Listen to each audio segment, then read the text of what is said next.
नमस्कार, स्वागत है आपका हमारे प्रमुख खबरों में। आज की अहम खबर है कि जो सुन नहीं सकता, जो बोल नहीं सकता, उसने कैसे धर्म परिवर्तन किया। ये एक बड़ा सवाल है। जी हाँ, मैं बात कर रहा हूं मनु यादव की, जो अब अब्दुल मन्नान बन चुका है। नमस्कार, मैं आदित्य सिंह और आप देख रहे हैं श्री न्यूज 24। बढ़ते हैं अपनी खबर पर। मनु यादव जो कि इसी साल अब्दुल मन्नान बन गया। मनु यादव के कन्वर्जन सर्टिफिकेट यानी धर्म परिवर्तन के प्रमाण पत्र को आप धर्म परिवर्तन के जिहाद का पहला सर्टिफिकेट भी कह सकते हैं। मनु यादव मूक बधिर है। मनु यादव के परिवार ने उसे नोएडा के एक मूक बधिर स्कूल में पढ़ने के लिए भेजा था, लेकिन बाद में परिवार को पता चला कि इस स्कूल में पढ़ने वाला मनु यादव अब्दुल मन्नान बन चुका है। सोचिए, एक व्यक्ति जो ना बोल सकता है और ना जो सुन सकता है, उसने अपने धर्म परिवर्तन का फैसला कैसे ले लिया। ये धर्म परिवर्तन के जिहाद का नया मॉडल है जिसे रोका जाना चाहिए, बेहद जरूरी है। मनु यादव जिसे इस्लाम कबूल करने का सर्टिफिकेट मिला है, इसमें लिखा है कि मनु यादव ने हिंदू धर्म छोड़कर इस्लाम धर्म को स्वीकार कर लिया और अब से उसका नाम अब्दुल मन्नान हो गया है।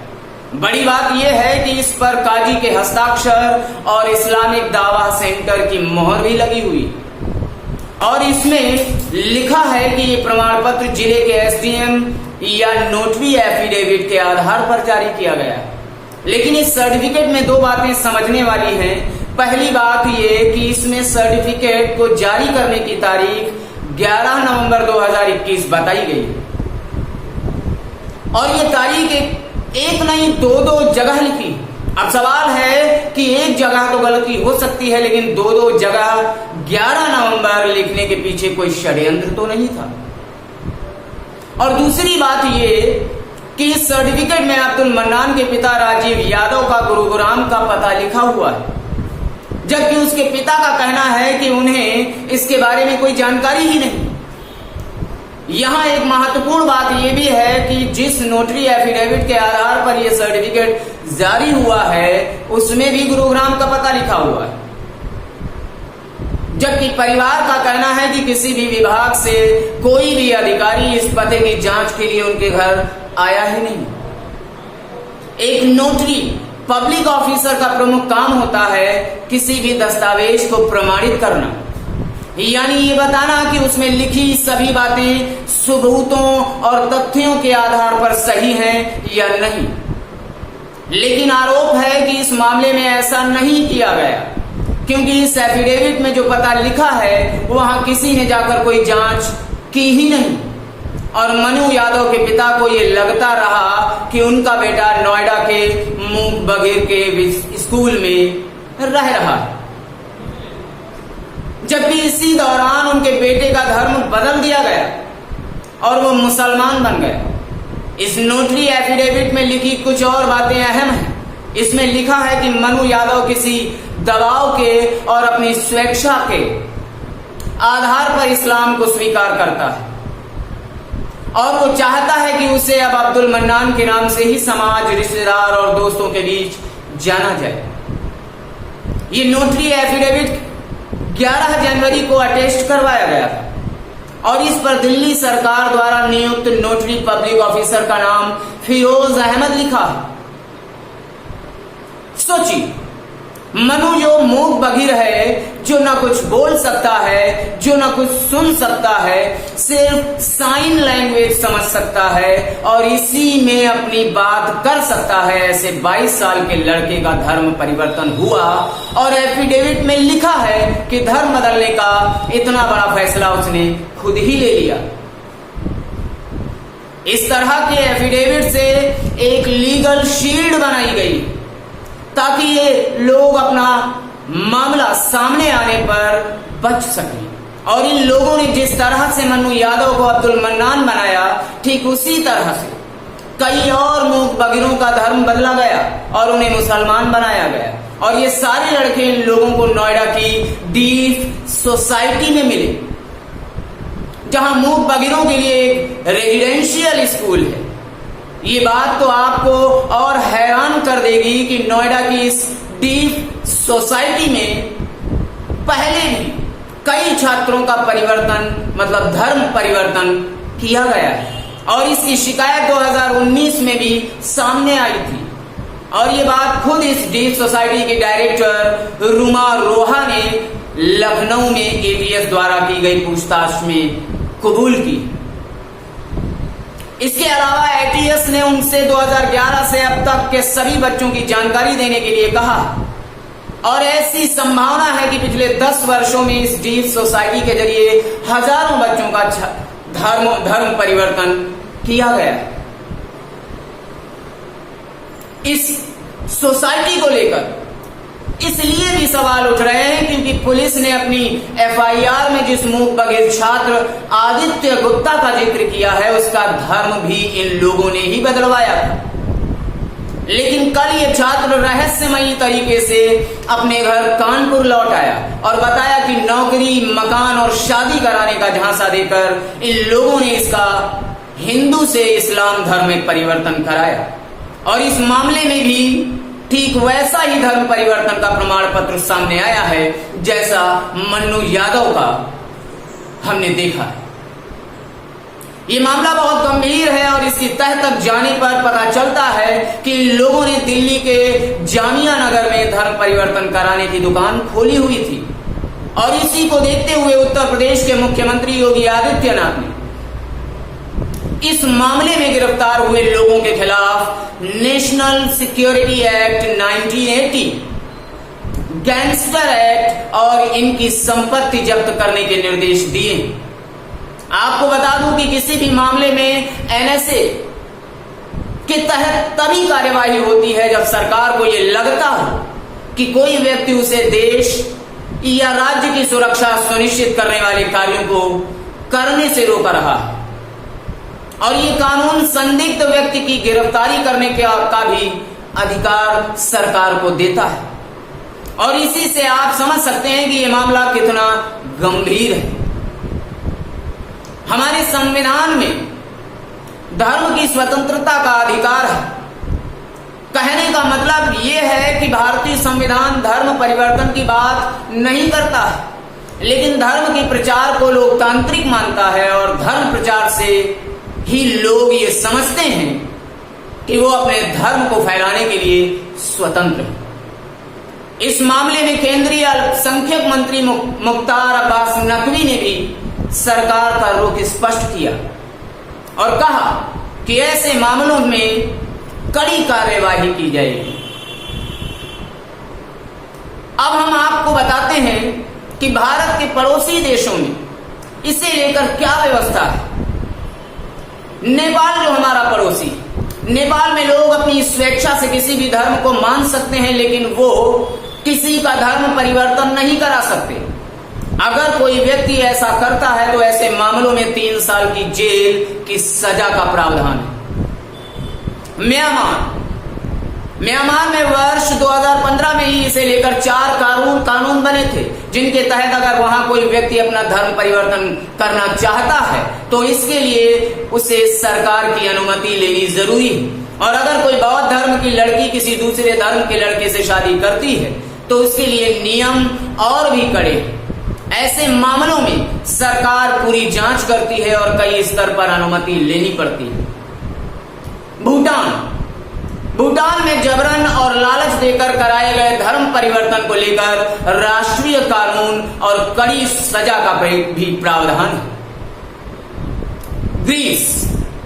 ग्रीस में भी धर्म परिवर्तन पर रोक है और वहां ग्रीस ऑर्थोडॉक्स चर्च के अलावा किसी और धर्म का प्रचार नहीं हो सकता।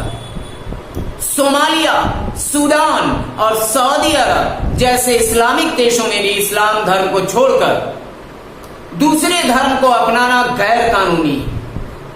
मालदीव में तो अगर कोई मुस्लिम समुदाय का व्यक्ति अपना धर्म बदलता है तो उससे वो अपनी नागरिकता खो सकता है।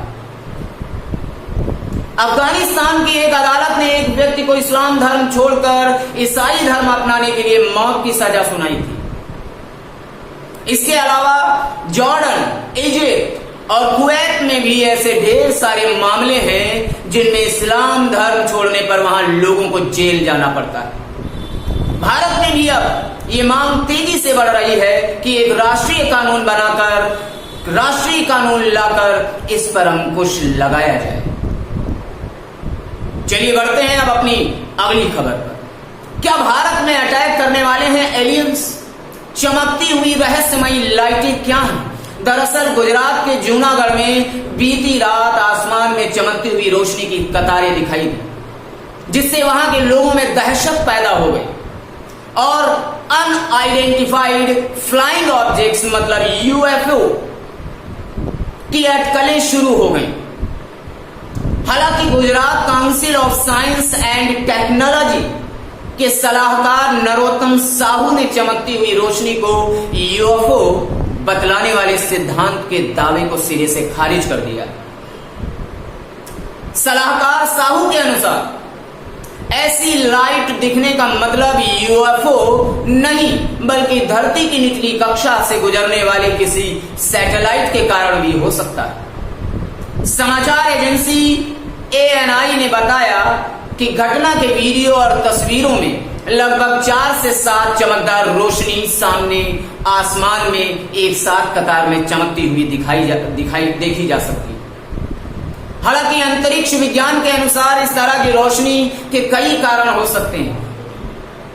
या तो उल्का पिंड का एक छोटा सा हिस्सा पृथ्वी की सतह से प्रवेश कर गया, या फिर यह एक शूटिंग का हिस्सा भी हो सकता है। सलाहकार ने आगे बताया कि यह विशेष रूप से एक कतार में कई रोशनी की तरह लग रहा था, तो यह कुछ सैटेलाइट्स पृथ्वी की निचली कक्षा से गुजरने के कारण हो सकता है। पृथ्वी की निचली कक्षा में 3000 से ज्यादा उपग्रह काम कर रहे हैं। उन्होंने यह भी कहा कि जब एलोन मस्क के स्पेस एक्स ने फॉल्कन रॉकेट लॉन्च किया था, तब संयुक्त राज्य अमेरिका में कई जगहों से ठीक इसी तरह के दृश्य देखे गए। यह निश्चित रूप से कोई सैटेलाइट ही है, चिंता की कोई बात नहीं, ऐसा दावा सलाहकार ने किया। खैर अब बढ़ते हैं अपनी अगली खबर पर। इब्राहिम रईसी के राष्ट्रपति बनते ही बढ़ी तकरार। यूएस ने बैन की 30 से ज्यादा ईरानी वेबसाइट्स। ईरान की सरकारी समाचार एजेंसी IRNA ने अमेरिकी सरकार की ओर से वेबसाइट बंद करने की घोषणा की। राष्ट्रपति चुनाव में इब्राहिम रईसी की जीत के बाद अमेरिका के साथ ईरान का तनाव बढ़ गया। इसी कड़ी में मंगलवार को अमेरिकी अधिकारियों ने ईरान की सरकार से संबंधित कई न्यूज वेबसाइट्स रोक दी। अमेरिका और ईरान में बढ़ते तनाव के बीच यह एक ऐसा कदम है जिसे ईरानी मीडिया पर अमेरिकी कार्यवाही के रूप में देखा जा सकता है। जिन वेबसाइट्स को बंद किया गया उनसे अधिकतर ईरान की ओर से किए जाने वाले दुष्प्रचार प्रयासों से जुड़ी थी। अमेरिकी सरकार ने इस संबंध में अभी तक कोई आधिकारिक घोषणा नहीं की। चुनाव में जीत के बाद रईसी ने अमेरिका के राष्ट्रपति जो बाइडेन से तेहरान के बैलिस्टिक मिसाइल कार्यक्रम और क्षेत्रीय मिलिशिया के समर्थन पर बातचीत की संभावनाओं को खारिज कर दिया। उन्होंने साफ कहा कि बाइडेन से मिलने का उनका कोई इरादा ही नहीं और बैलिस्टिक मिसाइल कार्यक्रम पर ईरान कोई समझौता करने को तैयार नहीं। इब्राहिम रईसी को ईरान का अब तक का सबसे कट्टरवादी राष्ट्रपति माना जा रहा है। उन पर नरसंहार के आरोप भी लगे। अगर वैश्विक स्तर पर उठ रही चर्चाओं की बात करें तो ईरान में काबिज हुए इब्राहिम रईसी और अमेरिका के बीच तल्खी और बढ़ सकती है। आने वाले वक्त में ये तल्खी कुछ ज्यादा ही घातक हो सकती है। वहीं दूसरी तरफ इजराइल, जो कि ईरान और इजराइल के बीच हमेशा एक कटाक्ष की स्थिति बनी रहती, दोनों एक दूसरे को पसंद नहीं करते हैं।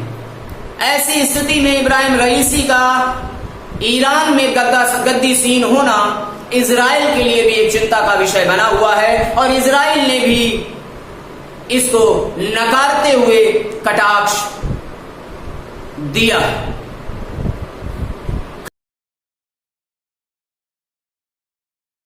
वाले वैश्विक दिनों में क्या परिवर्तन होंगे, किस तरह के राजनीतिक माहौल खड़े होंगे, किस तरह की राजनीतिक स्थितियां बनेंगी, ये तो आने वाला वक्त बताएगा। लेकिन इस वक्त की स्थिति के हिसाब से सभी राजनीतिक विश्लेषकों का यही मानना है कि ईरान के इब्राहिम रईसी बहुत ही ज्यादा कट्टरवादी सोच के व्यक्ति हैं और इस कट्टरवादिता की वजह से ईरान और अमेरिका और इजराइल दोनों में किसी न किसी रूप में आने वाले भविष्य में कोई ना कोई एक बड़ी तकरार होने की संभावना बनी हुई। धन्यवाद। आप देख रहे थे श्री न्यूज।